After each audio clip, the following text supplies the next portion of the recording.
Hey Ryder, it's the third week of April and we're getting closer to the end of the semester. We'll fill you in on everything happening on campus. It's all here on Ryder right now.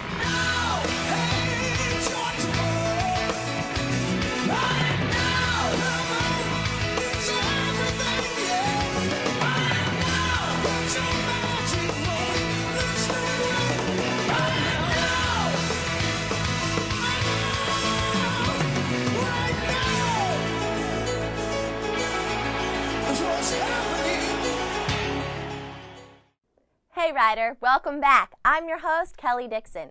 And if you weren't aware, April's the month of alcohol awareness. Our own Gina Grasso took a look at how Ryder raises awareness. Is alcohol having a negative effect on your life or the life of a friend? If so, the Zorner House, located on Route 206 at the edge of campus, offers many resources to help with substance abuse as well as any other issues a student may have. People would come in if they have personal issues, social issues, any type of thing that they need to talk over. Alcohol is sometimes used as a scapegoat for problems such as depression. At times, it is hard to tell whether an individual has a problem with substance abuse or if he is unhappy with his life. Regardless, that person needs help. There's no way to really convince a person that they have a problem until they're ready to accept that fact. What's important for you to do as an individual, and what I do, is we identify the things that are affected by alcohol. Whether their grades aren't good, whether they're creating problems with their family, whether they're able to get to the job or are missing things in their regular life, or they don't have any real other social life other than alcohol. If we identify those things and people are open to listening to that, then we can move them towards action and move them into believing that and taking action. The first step to avoid substance abuse is by raising awareness. This is one reason why Ryder has all freshmen enroll in an online alcohol awareness program. The alcohol EDU that freshmen are required to take, the online course, is being shown by national statistics that it is making a difference. The latest Ryder survey showed that 60% of underage students on campus drink alcohol. 40% don't.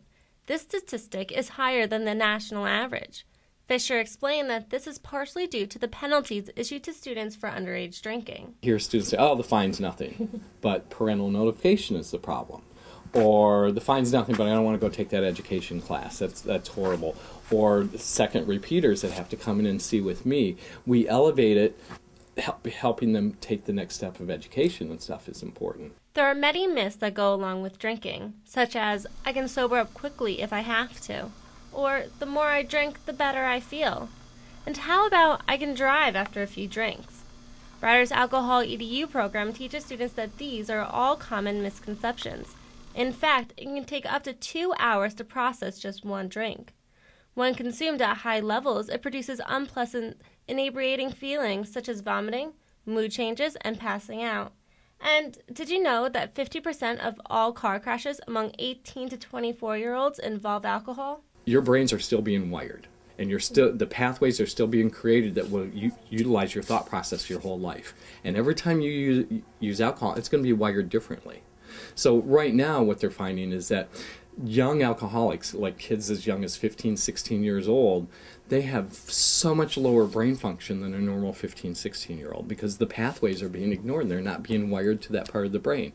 So in the long run, it's really going to start affecting what's happening with the brain. For questions and concerns, feel free to email alcoholedu@ryder.edu. Or if you know someone who has had too much to drink, call extension 7777. For Ryder Right Now, this has been Gina Grasso. Substance abuse is a definite issue on college campuses. If you need more information, visit the Alcoholics Anonymous group on campus. Speaking of helping hands, Ryder is recruiting strong Broncs who want to help new students move in. Kathleen DeFrancesco has the story. Hey Ryder, want to move in a few days early next semester and meet the new freshman class? Well, becoming a Bronc Buddy is the job for you. Jameel Mosley, Area Director for the Residence Life Office, filled me in with the details. Yes, a Bronc Buddy is a returning or upper class rider student who comes back a couple days early to help the incoming students move in on move-in day, which is usually the Sunday of Labor Day weekend here on the Lawrenceville campus at Rider. So we kind of split them up amongst different residence halls, get them to help out with all the new students. They're carrying luggage, they're the welcome crew, they're kind of putting smiles on people's faces. Pretty much the car parks, the Bronc Buddies swarm, the car is empty, it goes up to the room, the students are happy, the parents are happy, and the Bronc Buddies put in a really honest day's work for a good 4 to 5 hours that day, helping students to make that transition and take those initial steps to feeling at home. Rider student and former Bronc Buddy Denise Breen shared her experience. It was a lot of fun to get to meet the new students, and although it was a lot of hard work, it felt good because these kids are so scared to move into this new environment. They got so much stuff, oh my goodness, the guys definitely have more girls, but there's so much stuff, and it's nice that the parents are all they're so glad that you're helping out. It was a good experience. For Rider Right Now, this has been Kathleen DiFrancesco. Bronc Buddies are a great way to give back to Rider's community. But if you're in the spirit for giving back, then Tom's Style Your Soul Party is a great way to help children around the world. I have everything you need to know about this great cause. The Tom's 1-for-1 campaign has made its way to Rider University, where students are getting together to style their souls and the souls of children in need. Tom's Shoes for Tomorrow launched in 2006 and has given over 140,000 pairs of shoes to children in need all over the world. In 2009, the company is aiming to give 300,000 pairs. Junior Emma Basalone is helping them to meet their goal. Tom's lives for the motto 1 for 1, so every pair of shoes that you buy, one is donated in your name to children in need all over the world. I bought a pair of shoes in December, and I thought that it was a really awesome idea and a good motto, one for one. So I went on the internet and I searched the website, and they have campus internships. So I filled out an application and interned for them. So I decided that Rider could use something like this. So these shoes are going to Argentina. We sold 154 pairs of shoes. This is the biggest Style Your Soul party ever. Students and faculty were quick to pre-order their shoes, and the event met its capacity months before it made its way to campus. That was a good fundraiser, and it was for a good cause, and it sounded fun. There's all different kinds of paint and all different ways to decorate your shoes. There's fabric, glue, buttons. There's so many different things to do. It's great. So I came out here to this event painting shoes. It cost me $10. It's good for a good cause. It's going to good places. I know that 5 is for the shoe and 5 is, I guess, half for the other. It's going to another country. It's going to help out other people. The success that I've seen from the event, especially with the over 150 people that have signed up for it, I think it's a good event, and I think it's something that we'll hopefully continue to do in the future.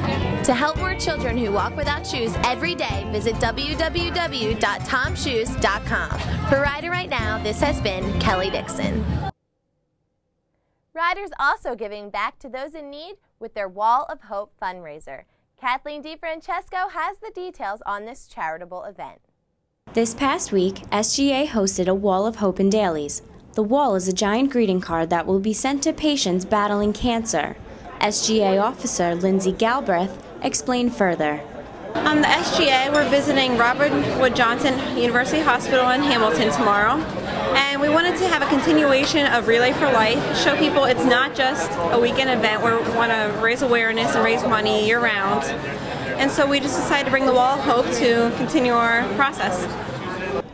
Rider students shared the importance of writing on the Wall of Hope. The wall just to make people aware that there are others out there rooting for them and hoping that they come through and that they stay strong and do their best to fight them. It was important to sign the Wall of Hope because you want to, encourage those who are trying to fight this dangerous disease of cancer. You want to continue to encourage them so they can have a reason to keep fighting and let them know that we're all in this together, that that they're not alone. Well, it's one of those things where I feel like a lot of people have probably given back to us, those cancer patients, perform duties in society, and we need to help those people out. We need to give back to the community, and especially the people signing the Wall of Hope. It's those words of encouragement that really are helpful. It's the little things. You may think it's just a message, but the thing is, there are people here at Rider that care about those people with cancer. That's why we did Relay. and that's why we did the Wall of Hope. It's very important for us. For Rider Right Now, this has been Kathleen DeFrancesco. If you want to reward yourself after all the giving, you can enjoy all the art that can be found on Rider's campus. One of these outlets for students to experience this is through the On Fire Literacy Journal, who just released their 3rd issue. Eva Dela Cruz has the story. It started as an idea pitched at a BSU meeting and grown into a well-established journal released every semester. I pitched to the idea and they basically put me under the Black Student Union umbrella. There wasn't anything that was really there for them that represented them, so I came with the idea of On Fire, and ever since then it's been honestly one of the most popular clubs. It was really a good fit. You know, I knew a lot about the spoken word scene, I knew a lot about hip-hop, so my interest really just fed into what On Fire was all about. On Fire's mission is to bring more diverse culture to Rider's campus. It actually gives them, you know, a feeling of excitement, the fact that, hey, they can actually be at a predominantly Caucasian school and still see, you know, pictures and still read literature and still go to events that actually looks like them. And it really filled a gap on Rider's campus, especially with the events that tend to draw a lot of people out, and everybody has a good time, gets some free food, comes out and hears some poetry and music, sees some dance. I think it really filled a gap, and On Fire started in reaction to a couple of racial incidents on campus. The 3 journals released feature works from students, staff, and outside poets. Real forum to discuss anything related to the African diaspora. And I think On Fire is a perfect forum because it has poetry, short stories, plays, critical essays, interviews, book reviews. It really has a mishmash of everything. The future for On Fire is to take the journal in other directions. To the point where we have 200 or so people at the journal premiere, 200 or so people at the other functions. We're getting close to that. But the next thing I would love to do is to have a journal that is all females, just to see our sisters, you know, like write their stories, you know, and write, you know, from their point of views, and just to take over the show. This is Eva Dela Cruz reporting for Rider Right Now. Well, that's all we have for now. Tune in next week to get the scoop on what's going on Rider's campus. I'm your host, Kelly Dixon. See you later, Rider.